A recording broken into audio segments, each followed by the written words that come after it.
The piriformis is a small banded muscle that runs across the top of your butt, right below the gluteus minimus.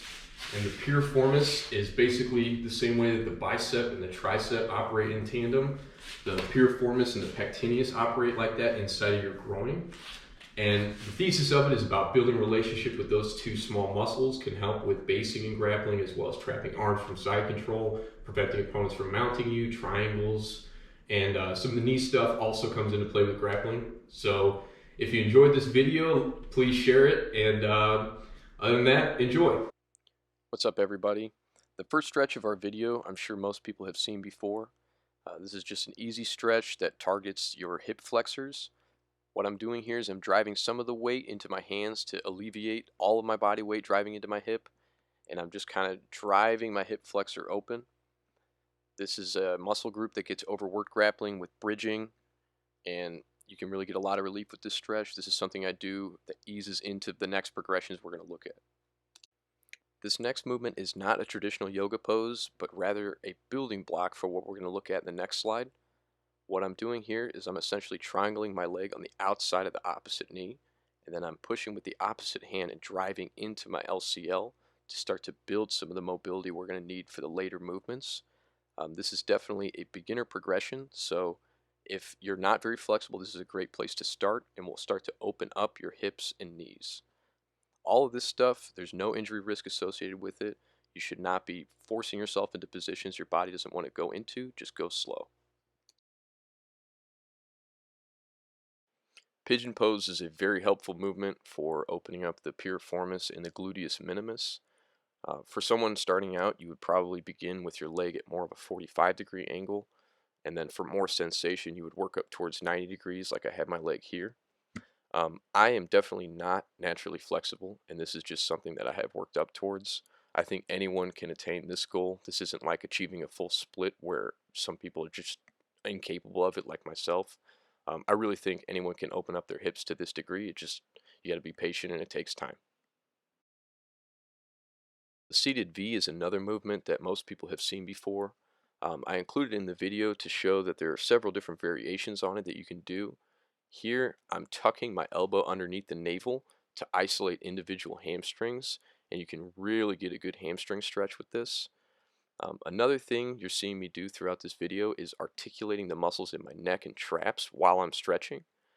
This is because the spine acts like a spring, so when you have tension on one side down in your groin and lumbar spine, it's a lot easier to open up the muscles in your neck because there's tension on one side of the spring. And this is a movement I really like too. The wall's in the way on this side, but on the other side, when I lean down into it, right here, the goal would be to get your opposite side hand all the way down to your foot. This is, again, something you can work towards. It's not going to happen overnight, but this really opens up your upper body and psoas. So this next movement is a modification on the traditional seated V. What you're doing is you're taking your opposite arm, so my right arm to my left leg, and then my left arm is posting, and I'm driving my weight across my center line to open up the opposite side of my hip and upper body. So here, I'm going to take my left arm to my right leg, and I'm going to post with my right arm and use it to drive my hips open on this line. This will give you a ton of relief if you have a lot of tension on your pectineus. And for me, when I was training for the 2021 marathon, my legs were like constantly adducting inwards, almost like I had constant pressure pulling in on my hips. And this has given me tons of relief. It's a very helpful stretch, I think. Seated butterfly is a movement a lot of people have seen before, but I think the traditional conception is that it's just a groin stretch. It is very helpful for opening up your groin and hips, but you can also use it to open up the medial side of your knee. You see here I'm putting my elbows to the ground and I'm pulling my ankles towards my navel to drive my body weight into my knees and open up my MCL. You see a lot of fighters doing this pose before fights. In traditional yoga, you want hands off the ground, looking forward, driving all your body weight into your groin and knees. Having pre-existing knee problems, an easy modification is to put your fists on the ground and alleviate some of your body weight. Obviously, you can work up towards it. I just have bum knees. There's a guy on YouTube who calls himself knees over toes guy, and I got this movement from him. He does this in training for basketball, actually, but I think it's a super functional movement for grappling. You're basically simulating a shoot for like a wrestling takedown, and I'm posting my hands on the ground to take some of the weight off it so I can be much more controlled. But I'm using all of my weight over my hamstring to drive down into the front of my knee to open up my ACL, PCL, patellar tendon, and it depends on your level of mobility. Some people will feel this in their big toe, their ankle.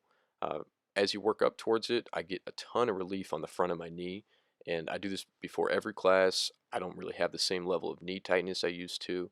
Super functional for grappling. Lotus pose is another movement most people have seen before. This is a stretch that will really open up your LCL, as well as the lateral side of all the muscle groups on your tibia and the outside of your ankles. Doing this for just a few minutes a day, you'll see drastic results on the LCL mobility you have.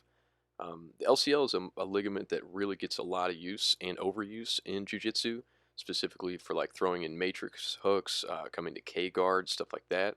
So this movement will really increase your flexibility. There's a guy at my academy named Remington who triangles everyone, and he's able to get in and out of this pose without using his hands. As you can see, I'm a little bit labored. I'm not forcing anything, but it definitely takes me a second to get in and out. And I would say his flexibility is a big part of the reason he lands so many triangles. Definitely something to work towards for everyone. Frog pose would also be considered a more difficult movement. It's the same upper body mechanics as child's pose, but the distinction is that I'm keeping my ankles flat to the mat, and what this does is really drive open my MCL as well as my sartorius, which is a banded muscle similar to the piriformis that runs from the outside of my groin to the inside of my knee. And there's not a whole lot of movements that really focus on this, so I really find this frog pose to give me a lot of relief. If you watched through to the end of this video, I genuinely appreciate your support, and good luck on your flexibility journey.